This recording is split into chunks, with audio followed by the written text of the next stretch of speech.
Welcome to Slash Bash, where today I am bringing you another proRevenge Reddit video. In our first story, I got $40,000 for accidentally confiding a secret to a gossiping coworker.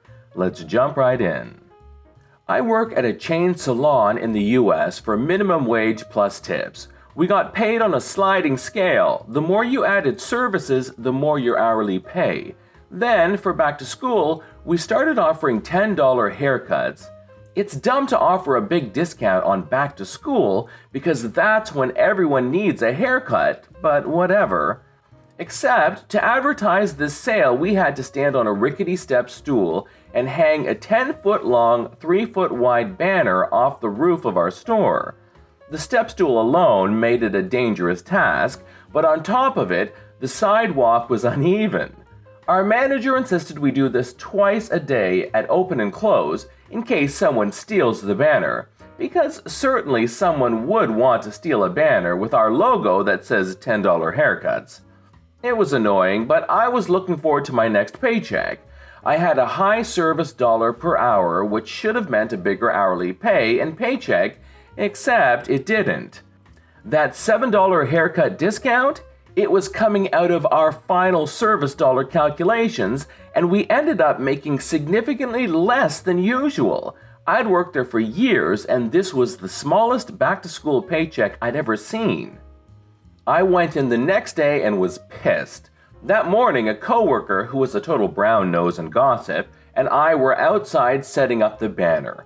It was my turn to stand on the rickety step stool, and I said I was glad this will be the last time I ever do this. I was fully prepared to make a joke about how I was going to fall and crack my head open when the petty revenge idea came into my mind and I swiftly executed it. When she asked why, I told her not to tell anyone, but I'd accepted a job at another salon with a set schedule, higher commission, and $5 more an hour. I said I'd planned on putting in my 2 weeks, but they needed me to start sooner, so I was going to work that weekend and not come back. This would leave us understaffed for the back-to-school rush. After reiterating she could not tell anyone, especially not our boss, she agreed. I left early that day, and on my next shift, my boss pulled me into her office. She said she'd heard a rumor that I was leaving to work at a different salon. I told her I had a much better offer elsewhere, but if she could match that, I would love to stay. She had to put a call into our district leader about the raise, but said I could work with a set schedule starting the following week. I was working until 9 p.m. some days and at 9 a.m. the next. The unpredictable schedule made finding childcare a pain in the butt. I was consistently ranked number 2 in sales for our store and the district, so the district leader approved the raise and I stayed there another 5 years, which means I got an additional $39,000 in pay for accidentally telling the salon gossip my secret. I also got 20% commission on $500 to $1,000 a week in product sales. The proRevenge. I also started printing out my service sales slip from the day before at the beginning of every shift, so that when payroll readjusted the paychecks to include coupons, I could pull up my record and dispute it. According to payroll, there was nothing they could do about it. I stayed another 5 years, raising the issue sporadically until they brought back the $10 haircut sale and I quit. A few months after I left, I was made aware that a different employee in another state filed a class action lawsuit, and I got a letter asking if I wanted to be a part of it. I accepted, and the lawyer loved receiving 5 years worth of documentation, emails from corporate and payroll, etc. They had to go back through all of my paychecks and compensate me for the difference. This included adding the free haircuts, the reward program, and discounted haircuts as their whole amount, increasing the service dollar. 19 cents an hour here and 30 cents an hour there added up, and despite the fact that the settlement was split with a lot of people, I got $10,000 from that in addition to my adjusted pay, which was around half the settlement amount. Story number 2. Cheat on your wife with me? I hope you enjoy losing everything. This happened a few years ago, circa 2009, and the ex-wife in the story and I are still friends.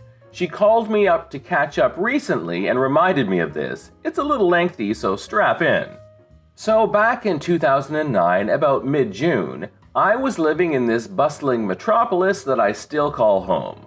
One night, I decided to go out to treat myself and ended up at one of the only two alternative nightclubs in town, read LGBT friendly and oriented.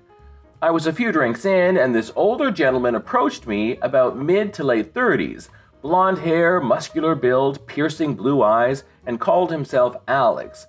I later found out that wasn't his real name.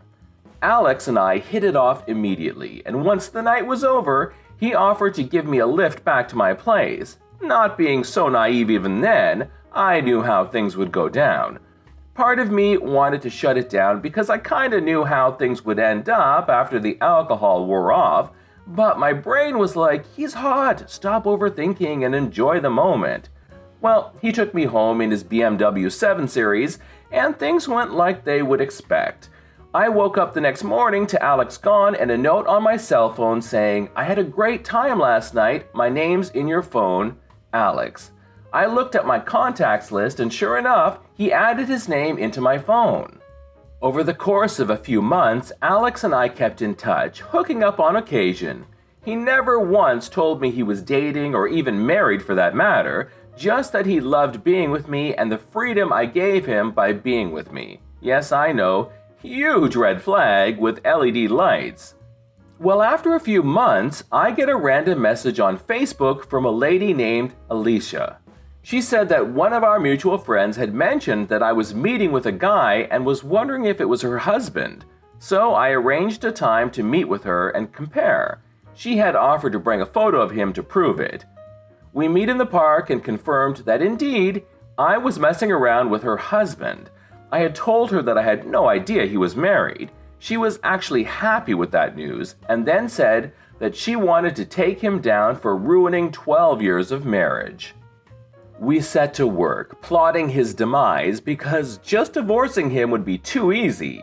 In the weeks leading up to the takedown, I had found him on Grindr, a male-for-male dating app usually reserved for right-now encounters.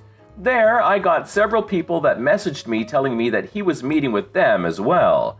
So, the night of the takedown, I text him and ask him to meet me at a fancy hotel in town because I wanted to treat him special.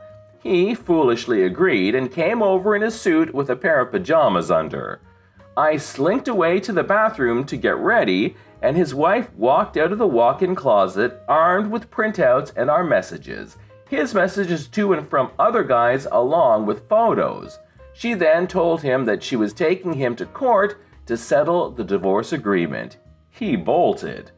Here's the aftermath. That fancy car he was driving, turns out it was completely in her name, along with their house. She was an ENT specialist, ear, nose, and throat. He ended up losing the house, the car, his job, which was in her clinic as a nurse, and his reputation. She, still to this day, does not blame me for what happened, even though I had been feeling guilty over it. Her words, "He chose to cheat, he has to pay for it." This is John from /Bash. Thanks for watching. If you've enjoyed the video and want to be the first to know when the next one drops, subscribe and hit that notifications bell. I would love for you to drop a like, share it with your friends, and I'll see you in the next one.